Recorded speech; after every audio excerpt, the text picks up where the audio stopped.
Hi. Happy new moon. I realized I did my first live video 6 new moons ago. And I was just thinking about how much has unfolded in that time.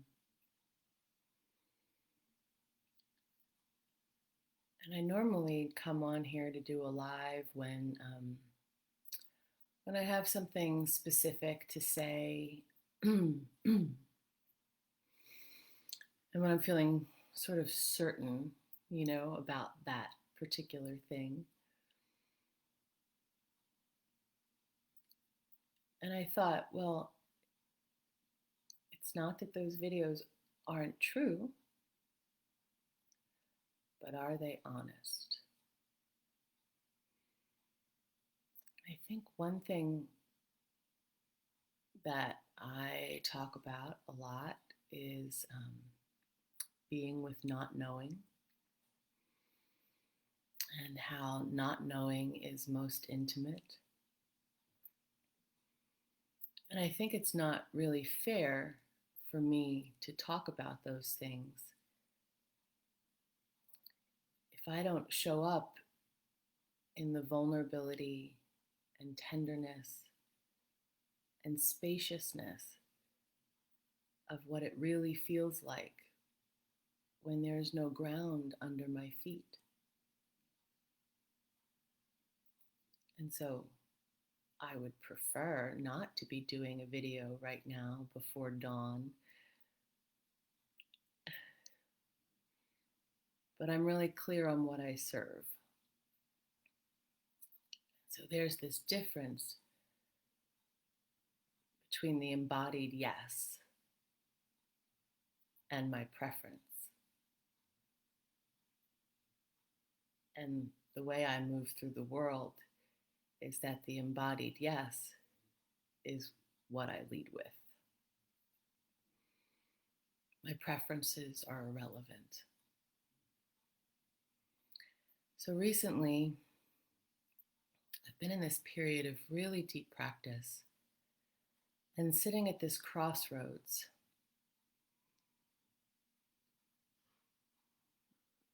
Where is my devotion? Because other than my attention, it's probably my most valuable resource, right? It goes with my attention. So I've been on this path that seems very straight and clear. And lately, my embodied yes doesn't land there as easily as it did, say, 6 months ago. And so I'm sitting at this crossroads, and I feel very fortunate to be conscious that I'm sitting at a crossroads. I think so often in life we just keep stumbling through, and we don't take a moment to respect that crossroads and be like, oh wow, yeah, this is a moment where the ground is out from under my feet and everything feels uncertain. And this time, I think because I had the benefit of this deeper practice period, I don't have to grab at the ground. I don't have to try to put some ground under my feet at all costs. Instead, I am just allowing the spaciousness of that uncertainty to be so tender and so quiet and so intimate and so honest that it feels weird and sort of uncomfortable to show up in this way. But I am clear on what I serve. So here I am.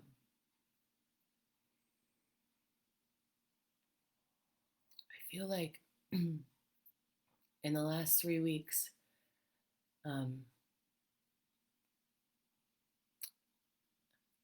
I was told the magic words to end all suffering. right? Do you want to hear them?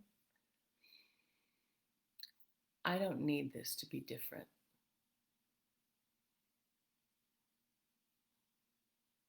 I don't need this to be different. I might want it to be different. I might prefer something different, but I don't need it to be different. I don't need a person to be different. I don't need a place to be different. All I need is to stay in this soft, spacious place so I can respond to what actually is with love, really.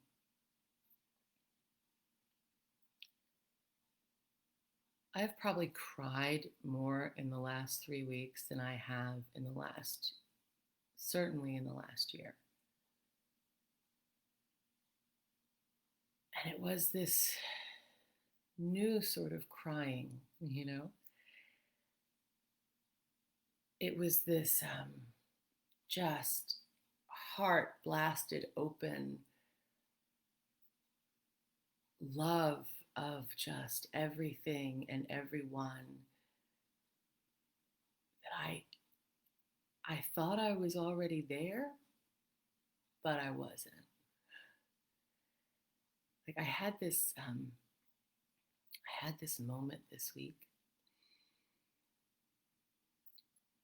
where someone who is this friend of mine,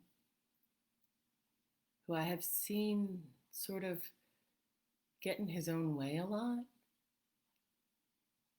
oh, I saw him finally show up in the world exactly as he is.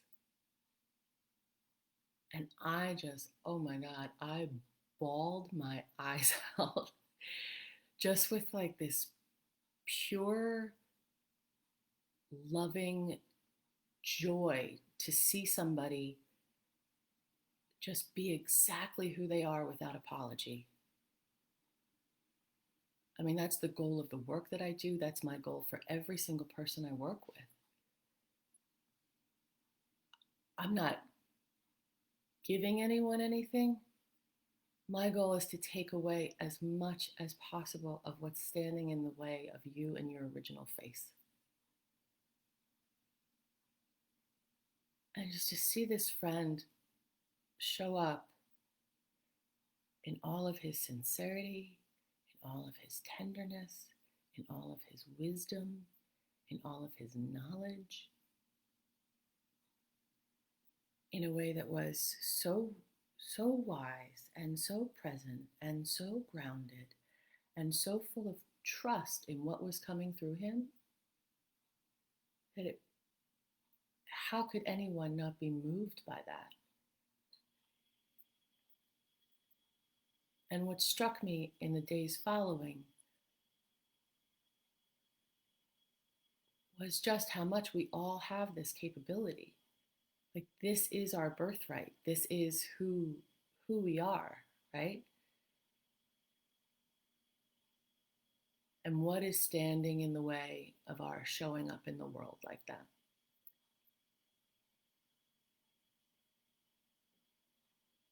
What are the stories? What are the preferences?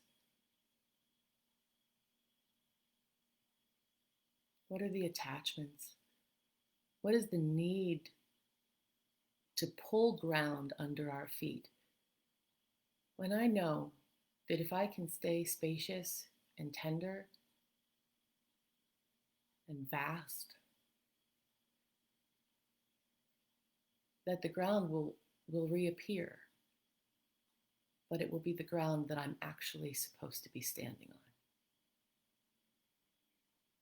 And if I, even calling a friend, felt not right today, no, just completely not not needing anything to be different.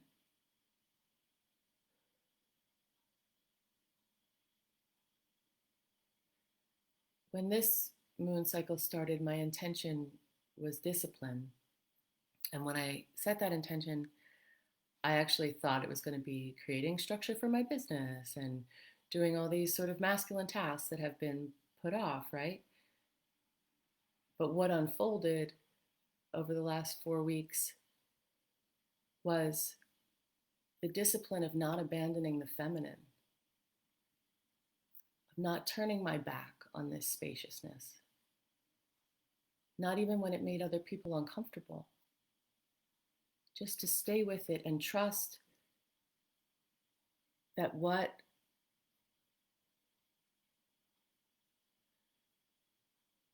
the feminine transmits has been missing and is so necessary, especially as we move forward, all of us.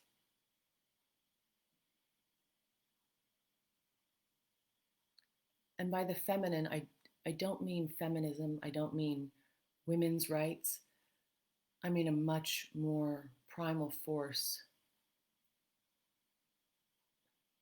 that understands the value of spaciousness, of darkness, of uncertainty, the ability to be in the swamp, in the bog, knowing that some things only grow there.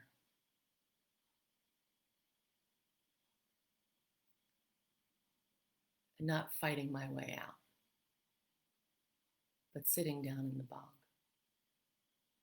trusting the bog.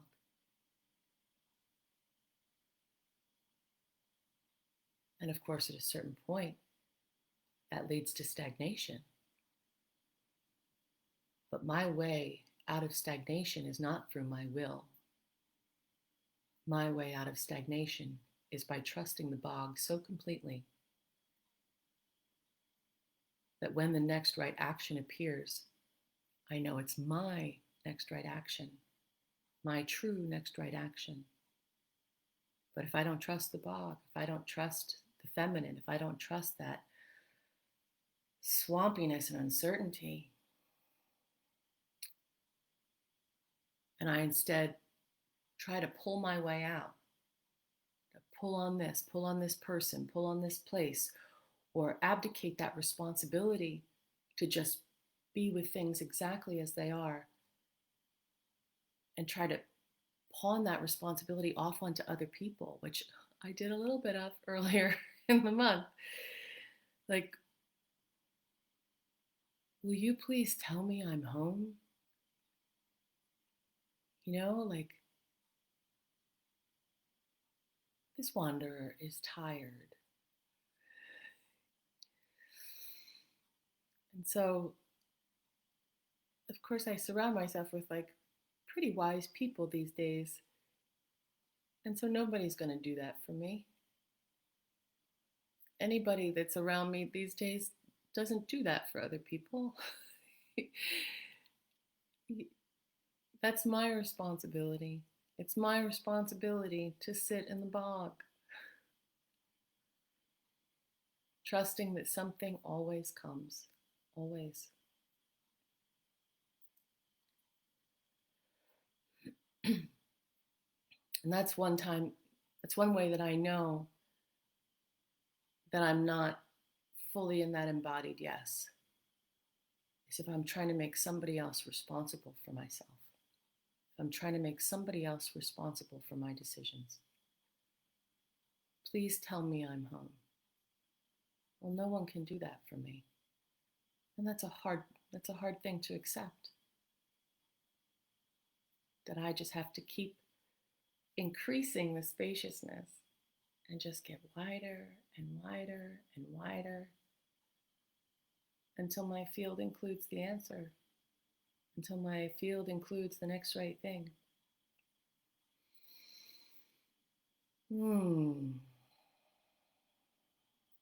So when I talk about emotional metabolism, take what nourishes and shit out the rest, it's not always as fast as metabolizing pizza, like sometimes it takes a while.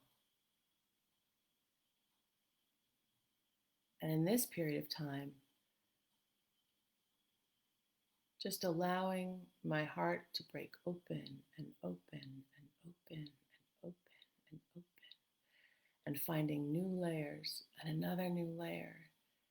And I didn't know I had that much love in me that had no attachment, just the pure joy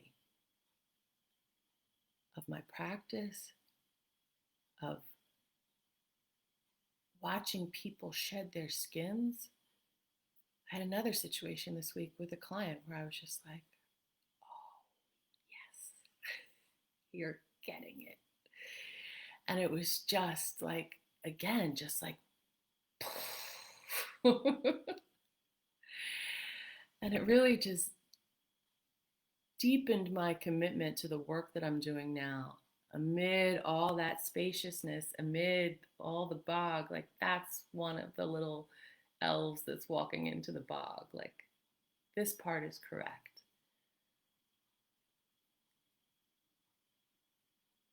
In what context you do that is still unclear, but the path is correct.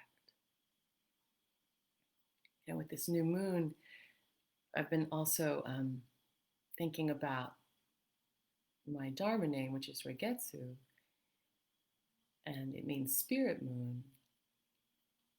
And I've been thinking about all the ways that I'm still not like the moon, right? Which, especially coming into this this last month,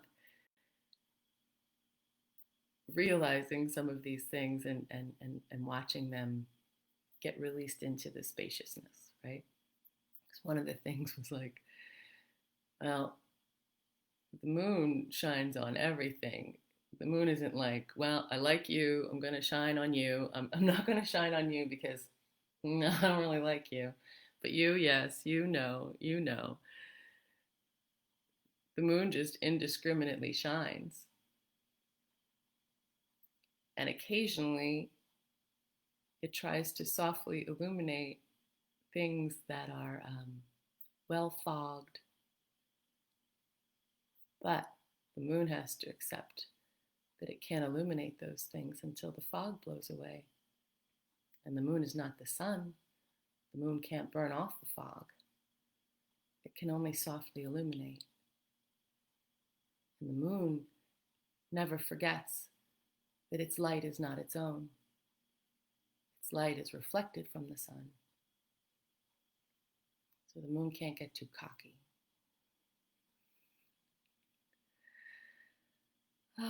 It's almost dawn here in the great state of Maine. Thank you for joining me on this early morning. And I'd like to close out with a little chant.